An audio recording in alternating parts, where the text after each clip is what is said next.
400 Insights. Sobre a arte, projetar diferente. O engenho faz inovar pelo talento. 400 Insights.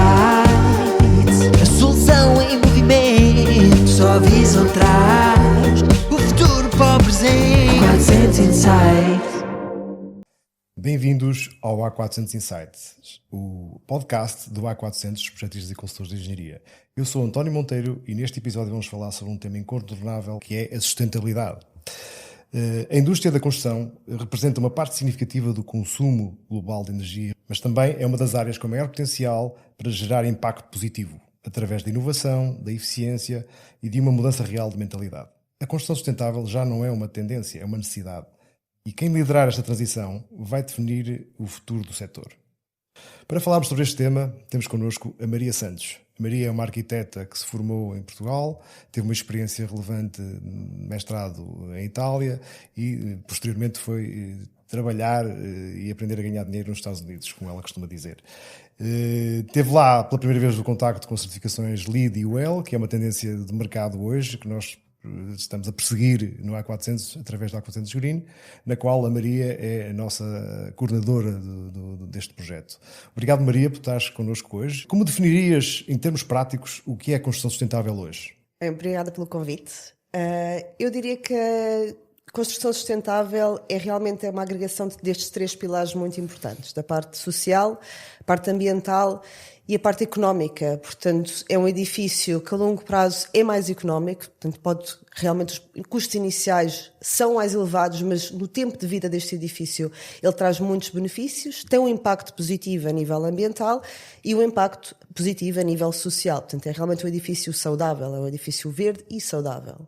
Sim, isso é ótimo. É quase como comer uma maçã. Mas quais são os maiores desafios que tu sentes que a indústria hoje tem ainda para adotar essas práticas? Bem, eu diria que aqui nós temos a parte do próprio cliente, que ainda existe alguma resistência à implementação. Existe uma resistência? Se é assim tão bom? Porque não se vê o benefício imediato. O benefício ele vem a longo termo, não é? Portanto, o benefício imediato não existe logo. Portanto, muitas vezes os edifícios até custam edifícios que tenham práticas sustentáveis, portanto, que implementem práticas sustentáveis. No custo inicial, às vezes, agrega 5%, 7% àquilo que é o preço de construção. No tempo de vida do edifício em si, não. Ele vai retornar este custo. Aliás, vai ter muitos benefícios. Mas muitas vezes a indústria pede-nos para ver o custo logo. E isto tem algum impacto. Porquê essa tendência da indústria a ver o custo inicial e não a médio prazo? Porque nós queremos todos economizar, não é? No início, não é normal. Significa que o promotor... Também não estamos a educar ainda, eu acho, o cliente nesse sentido. Aí, sim, é uma questão interessante essa. Porque realmente nós não estamos a educar ainda ao cliente, a demonstrar-lhe aquilo que vai ser o return of investment lá à frente. Portanto, o ciclo de vida económico do próprio edifício. Acho que tem que se alinhar o ciclo de vida, portanto, aquilo que se chama o Life Cycle Assessment com o Life Cycle Cost. E quando alinharmos esses dois vetores, julgo que vai ser mais fácil comunicarmos essa vantagem competitiva do nosso cliente. Sem dúvida. E esse é o nosso papel, ou entendes que deve ser mais do que isso? Eu entendo que deva ser esse o nosso papel, sim, e mais. Porque nós só falamos de dois pilares aí. Nós falamos do ciclo de vida do edifício. Temos de começar a educar realmente daquilo que é a pegada de carbono do edifício e aquilo que é o carbono emitido pela operação do edifício. Temos de alinhar isso com a parte do life cycle cost, não é? E também a parte social. Portanto, aqui eu até integrava um bocadinho de começar a integrar certificações ou medidas sociais dentro do edifício, portanto, que beneficiem a retenção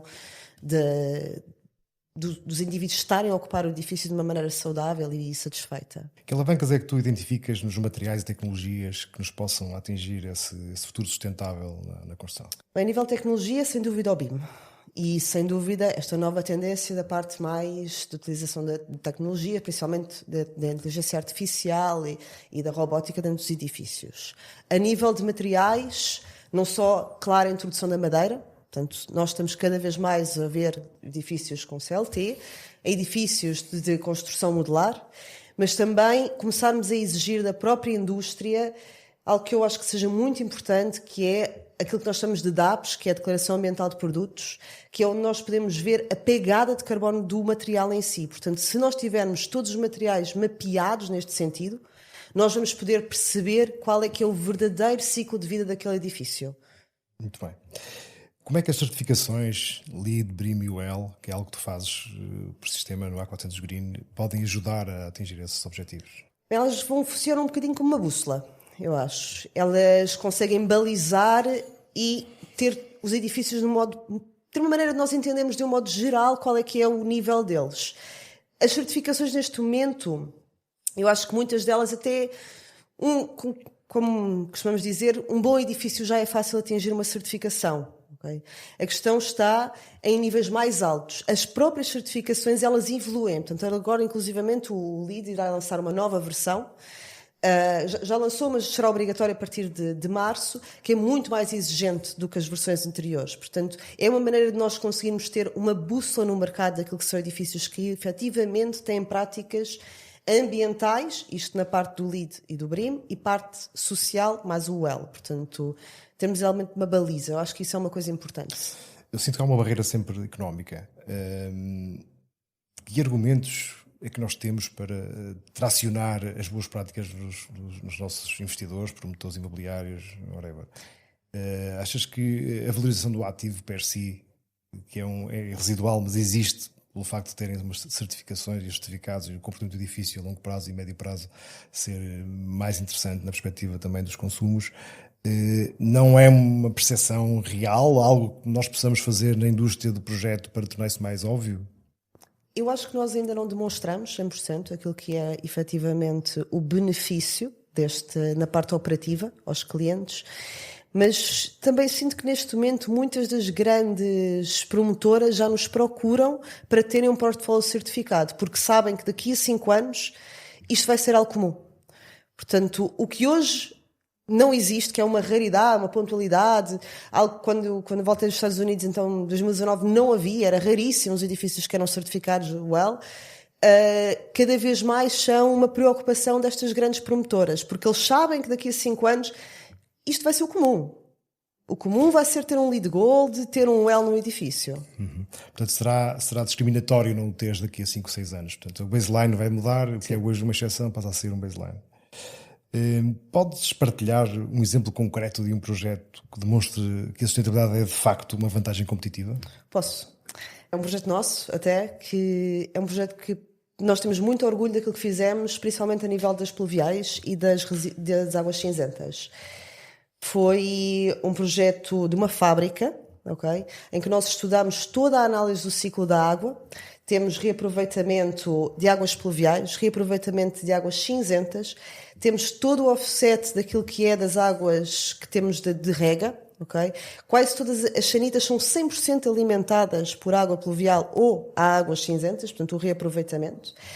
A operação per si da fábrica a nível da energia foi escalonada de forma a que eles implementem painéis fotovoltaicos à medida da construção que a fábrica vai evoluindo.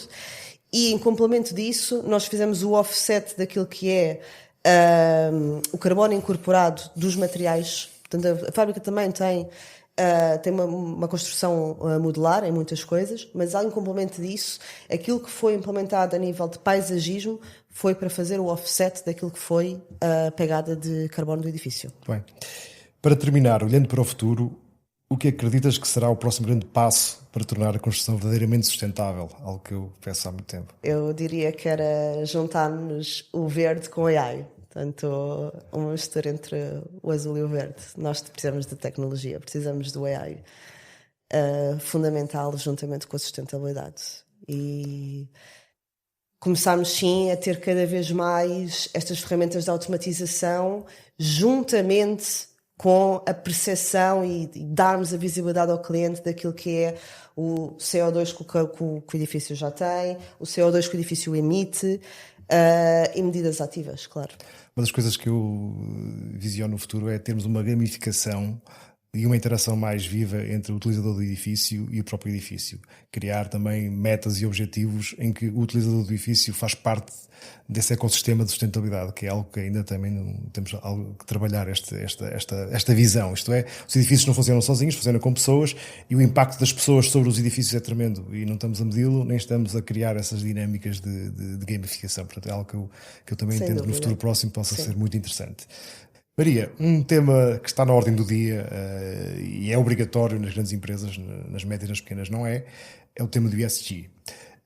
Lançaste-nos um desafio interno no A400, que foi fazermos o nosso relatório e termos as nossas próprias metas. Como é que entendes que isso possa impactar no futuro das organizações e das pessoas que trabalham nas organizações? Bem, no futuro, eu acho que isto será uma medida transversal da União Europeia. Neste momento é só das grandes empresas, mas as PMEs também terão de lá chegar. Portanto, realmente sermos pioneiros neste setor, principalmente da engenharia. Em Portugal temos o relatório de ESG há mais de 2 anos que o fazemos. Acho que é algo muito importante. Foi algo muito agradável que tenham aceito da maneira tão ativa que todos aceitaram cá dentro. E a nível das pessoas, eu acho que as pessoas ainda não entendem bem o impacto disto, mas devagar isto cria algumas medidas interessantes. E nós também criámos algumas medidas interessantes cá dentro para tentar descarbonizar, quer a nossa pegada de carbono como a A400, como medidas sociais. Tem sido um desafio muito interessante. Sim, eu agradeço a tua iniciativa, mas acho que ainda temos muito trabalho pela frente e muitos desafios que entendes que eu estou a dizer, porque internamente sinto que podemos melhorar muito. Mesmo naquilo que é o desenho dos próprios edifícios e envolver os nossos clientes nesses também objetivos, não só os internos, mas também levá-los para fora, essas boas práticas. Sem dúvida, sem dúvida, sem dúvida. É um caminho, mas estamos a começar bem, mas é um caminho, claro que sim. Muito bem. Maria, muito obrigado por esta conversa tão enriquecedora. É um tema fantástico, um tema que nos traciona às boas práticas. Eu entendo que na base da sustentabilidade está a engenharia. A engenharia é a base de tudo. Desculpem lá, arquitetos, meus amigos estão a ouvir, mas é a base realmente do conhecimento e é a base de tudo. E espero realmente que as nossas próximas gerações tenham isso bem presente, e sinto também que o propósito deles é muito mais forte no que diz respeito à sustentabilidade. Este foi o A400 Insights. Sigam-nos nas plataformas de podcast e nas redes sociais do A400. Muito obrigado e até ao próximo episódio.